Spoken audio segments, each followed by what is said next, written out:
Salut et bienvenue à Passionnez-moi pour notre saison estivale dédiée au tourisme de la région de Prescott-Russell. Aujourd'hui, nous allons faire vivre une expérience assez particulière.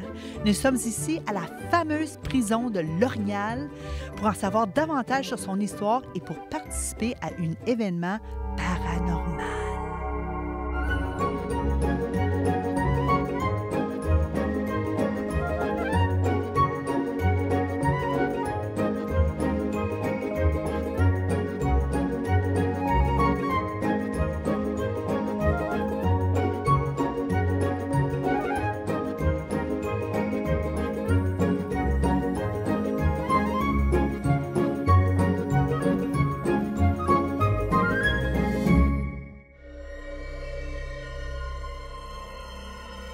Et ici, tantôt, là, on était ici et on entendait comme des affaires. C'est comme une conversation. Oui. Donc, Frédéric Mann, est-ce que tu es avec nous?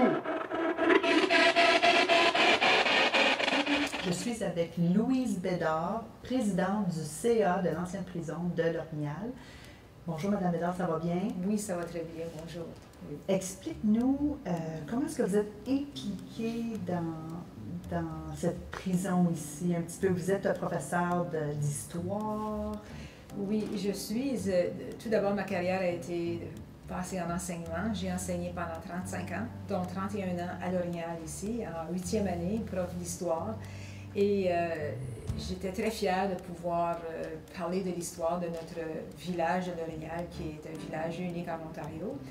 Et j'ai pris ma retraite en 1998, soit donc l'année de fermeture de la prison. Et en 2005, j'ai commencé à m'impliquer à la prison parce qu'on avait commencé à penser à l'ouvrir comme un centre historique et centre d'interprétation dans la région. Et en 2007, quand la prison a réouvert au public, bien là, je suis devenue partie du CA et finalement, on m'a élue présidente, poste que j'assume encore en 2017. Mais c'est bien parce que j'imagine que vous êtes professeur d'histoire parce que vous aimez beaucoup l'histoire. J'ai toujours aimé l'histoire, puis j'ai toujours aimé être prof de toute façon. Et puis l'histoire pour moi était importante.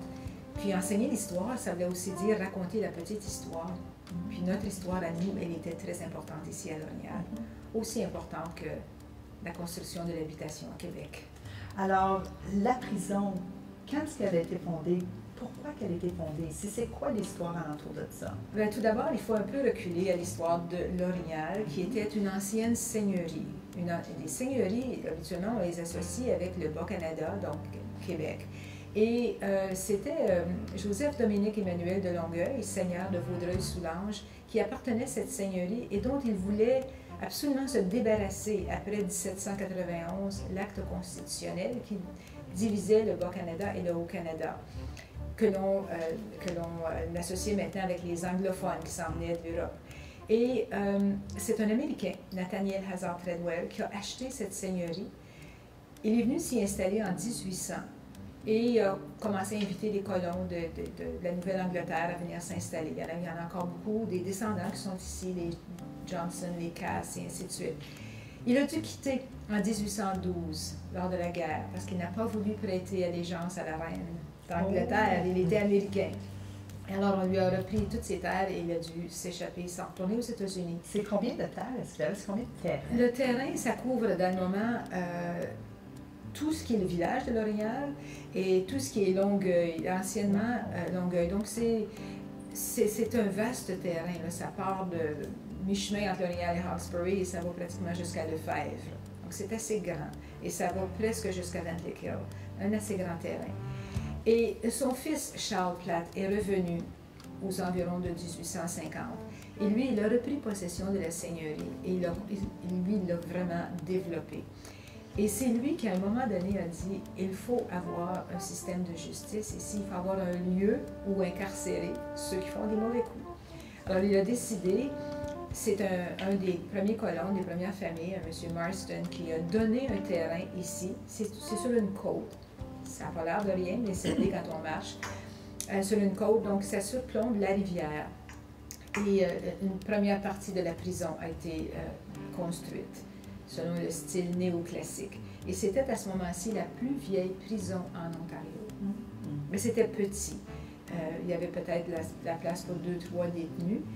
Et au fil des âges, au fil des ans, ça s'est agrandi d'un deuxième étage, une aile ouest, une aile est, pour devenir ce que c'est aujourd'hui. Wow! Alors, je peux juste m'imaginer, c'est comme dans les films qu'on voit. Tu sais, tu rentres, là, il y a le petit office là, avec 2 selles en arrière, puis spécialement que le terrain était vaste, c'est une des premières en Ontario. Alors, je ne sais pas si le crime n'était pas dans ce temps-là. Les crimes, ça s'est agrandi assez rapidement. Ah, OK. Parce qu'on pouvait incarcérer des jeunes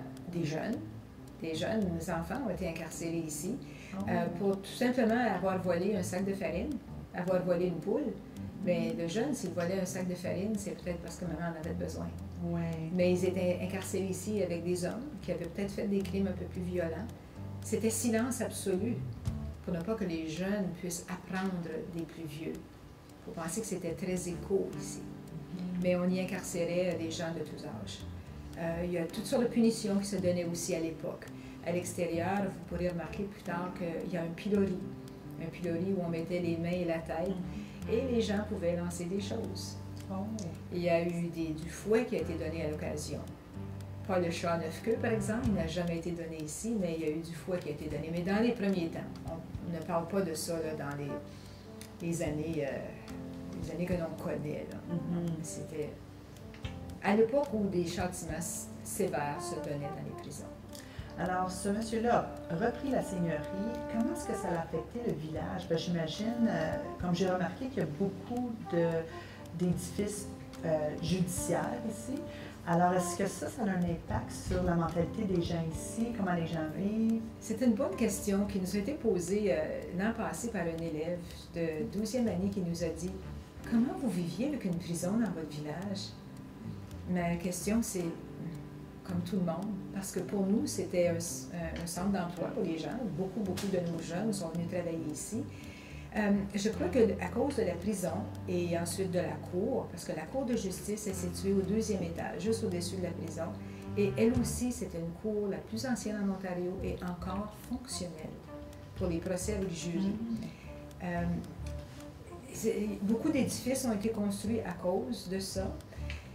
Les édifices qui sont aujourd'hui transformés, qui servent le système de justice, ne l'ont pas toujours été pour le système de justice. On a eu un temple maçonnique qui est devenu aujourd'hui le bureau pour régler les contraventions. On avait un magasin général qui est devenu aujourd'hui une 2e cour. Oh. L'Orignal est vraiment un village judiciaire, avec une histoire assez intéressante au niveau judiciaire. Durant la fin de la semaine ici, là, il y a beaucoup d'autos, beaucoup de police. Et en fin de semaine, c'est très tranquille. C'est pas une place où on voudrait faire de la vitesse, disons. Pas du tout. Non, pas du tout. Pas de vitesse. Obéir aux arrêts, il faut absolument faire ses stops parce qu'on ne sait jamais. Oui. Par expérience. Alors, ici, il y a eu des choses dramatiques qui sont arrivées, comme vous annoncez sur votre site web qu'il y a eu des pendaisons. Oui. Mais bonjour, mon nom c'est Tina. Ça c'est Eric et Marc-Éric aussi. On est de l'équipe de SPEC Paranormal Investigation. C'est quand même une évaluation exhaustive parce que dans un endroit comme ici, comme à la prison L'Orignal ou des endroits historiques, il y a déjà un historique, il y a déjà une histoire. On a déjà un point, on a déjà des liens. Ça veut dire aussi qu'il y a peut-être d'autres équipes aussi qui ont déjà passé, qui ont déjà récolté des phénomènes dans les bâtisses. Fait que ça nous donne déjà une idée, puis avec l'historique, on peut essayer de valider là, quelque chose. Mais dans un privé, c'est complètement différent. On rentre dans le milieu personnel des gens dans leur vie privée. On utilise plusieurs appareils, donc nous, souvent, la plupart du temps, c'est la nuit qu'on fait nos enquêtes. Donc, on va utiliser des caméras, des caméscopes avec infrarouge, des lumières infrarouges pour qu'on puisse se diriger dans le noir. Donc, ça, c'est bien important pour nous. C'est un outil qu'on sert tout le temps là, aussi pour l'analyse. On peut voir des ombres noires, des choses comme ça, même des orbes des fois. Donc, nos enquêtes sont toujours filmées avec ça. Parce que la théorie, c'est que les entités, c'est de l'énergie. Donc, eux, ils dégageraient beaucoup d'électromagnétisme, un champ électromagnétique. Et on a des appareils pour détecter ces champs-là. Donc, on a le fameux K2, donc toutes les émissions télé qu'on peut voir américaines, ils ont ça, ils utilisent ça. On s'en sert aussi pour communiquer. Donc, avec ça, par exemple, on peut dire allumer les lumières un coup pour oui, 2 coups pour non. Et s'il y a une entité qui a une présence intelligente, elle va répondre comme ça. On sert le Meld Meter qui a été créé exprès pour le champ dans le paranormal. Lui, ce qui est bien, c'est que, digitalement, il va nous dire exactement la quantité d'électromagnétique qui est dégagée au moment. Ce qu'on fait, on va toujours prendre une lecture de la pièce. Et puis, après ça, on est fixé sur le champ magnétique. Parce que des fois, ça peut être naturel, ça peut être des appareils, ça peut être d'autres électroniques, des cellulaires. Les cellulaires, ça contamine énormément, ça dégage beaucoup de champs électromagnétiques. Donc, ce qui est bien, c'est lui nous dit exactement le montant et puis la température aussi. S'il y a des chutes de température, des hausses de température, il va nous l'indiquer. C'est un tout petit appareil, c'est une radio. En fait, ce que ça fait, ça a été conçu pour scanner des fréquences radio très rapides. On peut régler à différentes vitesses, mais ça peut aller de 100 millisecondes à 350 millisecondes. C'est quand même assez rapide. Ce que ça fait, c'est que ça fait beaucoup de bruit, ça fait du bruit blanc. Et puis, quand on a une réponse, on pose une question. N'importe quelle question qui nous passe en même temps, on pose une question à l'entité. Si on a une réponse sur plusieurs fréquences, ils vont... Souvent, c'est comme ça qu'ils nous communiquent. Là. Ils vont dire, par exemple, je ne sais pas moi, combien il y a d'entités ou d'esprits dans la pièce avec nous. Ils vont nous dire un chiffre. Alors, ça peut être 10, ça peut être 2. On l'entend très, très bien. Et puis, lorsqu'on fait l'analyse de tout ça, c'est encore plus clair. Donc, on a une petite version comme ça. Puis, on a la grosse version qui est une double radio en un. Fait qu'on peut la mettre... à l'envers, à l'endroit, AM, FM, on peut jouer comme ça avec les paramètres. On aimerait ça s'entretenir avec les entités ou les esprits de la prison. Et on vient en paix, on ne vient pas pour faire de mal, on vient ici juste pour communiquer avec vous. On est déjà venu ici. Peut-être que vous vous rappelez de nous. Moi, je m'appelle Éric, je suis avec Tina, puis Marc-Éric, puis une équipe de tournage ici. On aimerait ça rentrer en communication avec vous.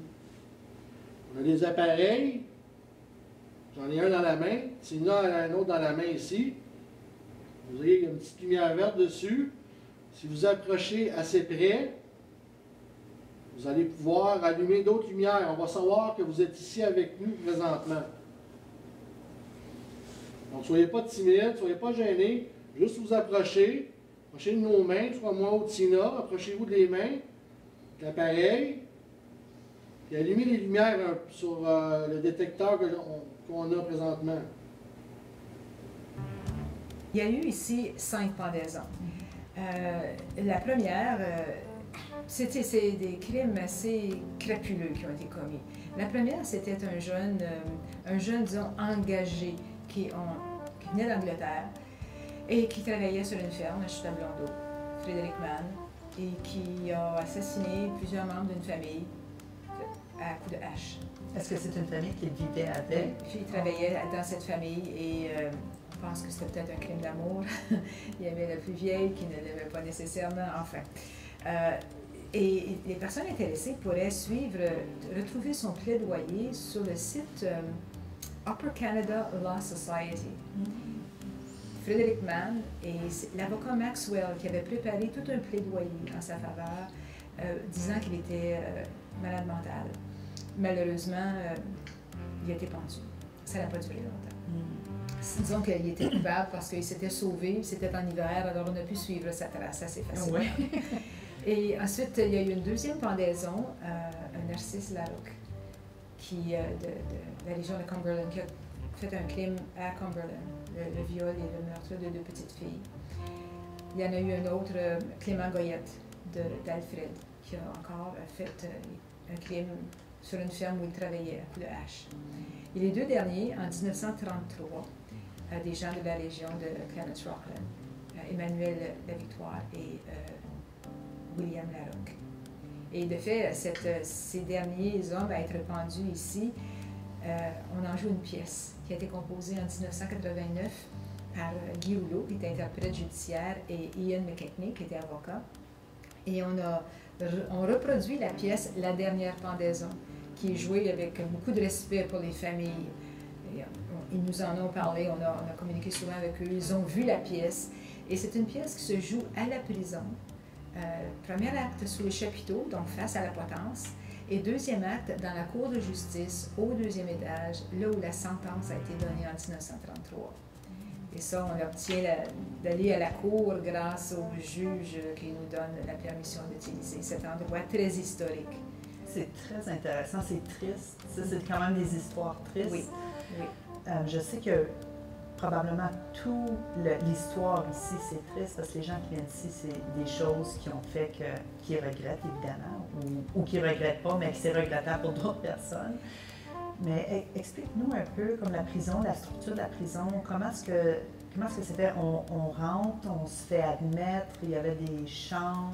Oui, les prisonniers, ou disons, la personne qui était arrêtée, que ce soit peu importe durant la nuit, durant la journée ou quoi, était amenée par la police à l'avant. Et une fois entré à l'intérieur de la prison, le détenu, ou le suspect, disons, appelons-le comme ça à ce moment-ci, était pris en charge par les gardes, qui devaient l'admettre, qui devaient prendre toutes ses coordonnées, les empreintes digitales, qui devaient procéder à une fouille visuelle, et non pas manuelle. Et si c'était une femme qui entrait, on faisait venir une matrone. Oh, OK. Fait qu'il y avait des femmes aussi ici? À l'occasion, il y a eu des femmes. La cellule de protection qu'on a aujourd'hui, c'était auparavant la cellule des femmes. Mais elle n'a pas eu assez pour maintenir cette salle. Donc, le prisonnier devait se déshabiller, revêtir des vêtements pour la prison, donc rien qu'il y avait des lacets, des ceintures et ainsi de suite. Et il était amené à ce moment-là dans une des cellules ici. Il pouvait cependant partir de la salle d'admission et s'en aller directement dans la cellule d'isolement. C'est un choix? Non. OK. Si le détenu arrivait et était en état d'ébriété totale, hors contrôle, si on pensait qu'il avait caché de la drogue, qu'il avait avalé de la drogue, on le mettait dans la salle d'isolement avec une diète spéciale pour pouvoir récupérer. Alors, les gens faisaient ça, ils embalaient ça dans des sacs? Oui. Puis, Pour consommation ultérieure. C'est pour le partage. C'est tout un bagage. Ah ben oui, ben oui. Mais c'est ça, si le détenu était contrôlable, il l'amenait ici dans les cellules. Soit les cellules simples qu'on voit dans le bloc cellulaire numéro 1, ou encore ici dans les cellules à 4 lits, dans les cellules, le bloc cellulaire numéro 2. Alors, le premier bloc, c'est toutes des cellules séparées. C'est ça. Il y en a 4, il y a une salle de bain ouverte, dans le fond, avec une table de... C'est une table de métal qui est fixée au plancher et les détenus passaient la journée dans le bloc cellulaire, sauf au moment des récréations, où ils pouvaient aller dehors, certains temps durant la journée, le matin et l'après-midi. Les repas se prenaient ici. Ils pouvaient aussi suivre des cours, sur leur 12e année par exemple, donc ils pouvaient aller à la salle de classe. Ils pouvaient être affectés au ménage, s'il y avait une bonne conduite, balayer. Ils pouvaient même être affectés à la buanderie, s'ils avaient une bonne conduite. Mais il fallait avoir une bonne conduite pour être ailleurs que dans les cellules. Mais ils n'étaient pas dans leur cellule, mais dans leur bloc cellulaire. Ils pouvaient lire, ils avaient une bibliothèque, jouer aux cartes, regarder la télé, toute la journée s'ils le voulaient. J'ai remarqué que certaines cellules sont simples et il y a certaines qui sont doubles. Alors, tu peux mettre 4 personnes dedans. Qu'est-ce qui distinguait dans quelle cellule que vous allez? J'imagine que selon le garde, parce que les gardes, dans le fond, ne voulaient pas avoir des problèmes. Donc, c'est un peu comme dans une salle de classe. Tu ne vas pas asseoir 2 tenants côte à côte. Non. Donc là, c'était la même chose, probablement. On essayait de mettre sur le côté des cellules simples, des gens qui auraient pu déranger un peu trop, ou encore quelqu'un qui aurait été trop faible pour être avec d'autres. Mais on avait aussi une cellule, qu'on appelle la cellule de protection, où on amenait les gens qui sont coupables d'inceste, coupables de pédophilie, détenus qui ne devaient pas être avec les autres. Ils restaient dans leur cellule, leur récré était pris à part des autres, ils devaient manger dans leur cellule et ainsi de suite. C'était à part. J'ai vu aussi qu'il y avait une cellule avec 2 sièges à l'entrée. Quelle sorte de cellule? C'était la salle des visiteurs. Ah, OK. Oui, parce que si vous entrez dans cette petite, c'est pas une cellule vraiment, c'est un petit endroit où les détenus pouvaient aller, la plupart du temps seuls, mais quelquefois 2, si c'était les frères ou les cousins qui recevaient ma tante ou mon oncle de l'autre côté. Et ils pouvaient avoir la visite une demi-heure par semaine, peut-être un petit peu plus s'ils étaient bons, une bonne conduite, bonne attitude envers les gardes et tout. Et de l'autre côté, face à l'entrée de la prison, les visiteurs pouvaient y être. Maintenant, cette salle des visiteurs était vérifiée avant la visite et après la visite, pour être certaine qu'il n'y avait pas de petits cadeaux de laisser nulle part. Ah oui. Parce que le ménage était souvent fait par les détenus. Mais aussi, il y avait... N'oubliez pas que les gens se passent des ustensiles, Ils des pouvaient pas, couteaux. oui, c'est ça. Mais ils pouvaient, même si on remarque qu'il n'y a pas de téléphone, là, comme on voit à la télé, là. Il y a des barres et c'est une vitre, ou en tout cas, c'est très, très solide, qu'est-ce qu'il y a là. C'est très écho, on s'entend très bien aussi. Même si on semble avoir des petites lattes au bas, il n'y a rien qui peut passer. Là. Donc, on ne peut pas se passer rien par ça. Et il y a même une petite une ouverture dans cette salle des visiteurs, parce que si pour une raison ou pour une autre, il y avait un événement qui se passait à la prison, puis qu'on devait tout barrer les portes, le visiteur se trouvait pris à l'intérieur. On ne peut pas peser. Il fallait l'ouvrir avec une clé, ou encore, il fallait que cette petite porte, que le visiteur se glisse et puisse sortir de son endroit. Oui. Alors, quand quelqu'un venait visiter, c'était peut-être pas à piste, mais il pouvait avoir des aventures. Peut-être, oui. Peut-être. Est-ce que vous savez combien de prisonniers qu'il y a eu ici au travers de toutes les années? Non, mais on pouvait en avoir jusqu'à 34, 36 à la fois. À la fois. Parce OK. qu'ici, il y a un deuxième étage qui n'est pas accessible aux visites. Mais il y a bloc cellulaire 1 et 2 en bas, 3 et 4 en haut. Et en haut, c'était-tu des différents criminels? Ça pouvait être en haut, oui, des différents criminels. Et disons que le bloc 4, on y mettait les gens qui devaient passer en cours. Parce que dès qu'on sort du bloc 4, on peut rentrer dans la cour au deuxième étage. La prison est maintenant fermée. Pourquoi est-ce qu'elle est fermée? Pourquoi avoir pris ce choix-là? La prison a fermé en 1998. Je pense qu'en regardant facilement, vous pouvez voir facilement ici que ça ne répond plus aux critères des détentions d'aujourd'hui, pas avec l'exiguïté des cellules et tout ça. Donc, et je pense qu'au ministère de Justice, on a fermé plusieurs petites prisons à cette époque-là. Donc, tout a fermé en 1998 et c'est resté tel quel jusque vers les 2005. Où on a décidé que, écoute, c'était historique cet endroit-ci, il faudrait peut-être l'ouvrir au public. Donc en 2005, les réunions ont commencé. Les Comtés unis ont travaillé fort à mettre le premier étage au code pour recevoir du public. Et en 2007, juin 2007, on ouvrait la prison pour la première fois au public à venir visiter. Et les gens du village ont été capables de venir enfin à l'intérieur de la prison sans être détenus. Puis voir qu'est-ce que ça a l'air vraiment. Exactement. Alors, quelles sont les activités que vous avez ici pour les visiteurs? Bien, d'abord, on a beaucoup d'activités, puis à chaque année, on en ajoute. On a des meurtres et mystères. Depuis 2 ans, on a des prison breaks qui sont excessivement populaires. Nos guides ont un plaisir fou à composer leur prison break. Il y en a même un Apocalypse, et celui de l'an prochain s'appelle déjà Mission Impossible. Oh! C'est assez spécial. Il y en a eu une 20aine cette année de prison break. Il y en a même eu pour des élèves de l'école ici. Est-ce que les gens ont pu figurer comment sortir? Des fois. Quelquefois. Ils ont 45 minutes, puis quelquefois, on leur dit, bon, regarde, vous avez manqué, mais on a besoin d'1 minute de plus. Ils la finissent, mais ils sont quand même perdants. Ils n'ont pas réussi.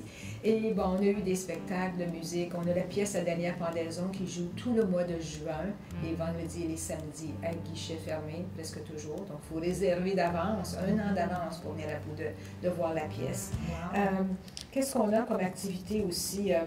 On a une exposition saisonnière à chaque année. Et puis l'an prochain, notre exposition va devenir quasi permanente, mais ça va être l'histoire judiciaire de la prison et de l'Ornière. Ah, c'est bien. Et vous avez aussi des activités pour l'Halloween? Oui, l'Halloween s'en vient.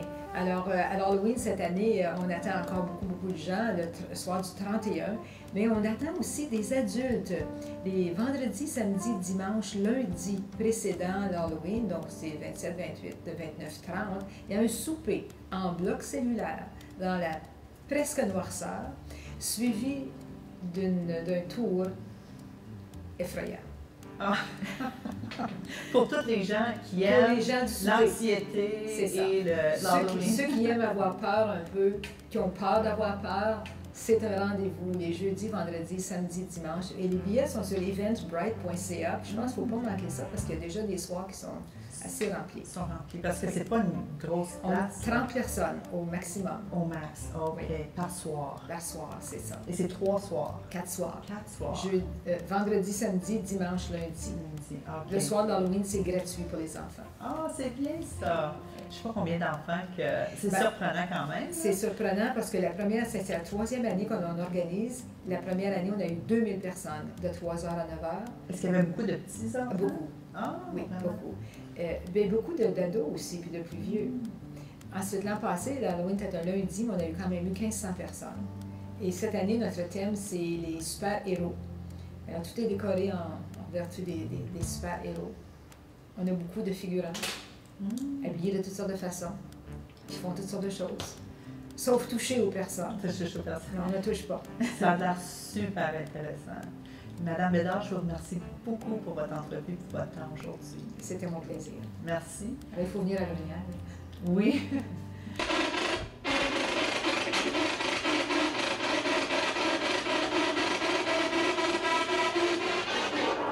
Vous êtes combien d'entités avec nous dans la pièce en ce moment? Est-ce que vous pouvez nous dire un chiffre, s'il vous plaît? C'est quelqu'un ici, là. Est-ce que vous pouvez vous approcher, là? La petite lumière verte, ici, s'il vous plaît. Ici, s'il vous plaît. Ici, s'il vous plaît.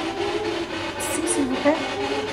J'ai de place, mais elle était vraiment comme collée, là, depuis tantôt à 6, 6, 6 en bas. C'est comme, peut-être un addon, mais 6,6 degrés.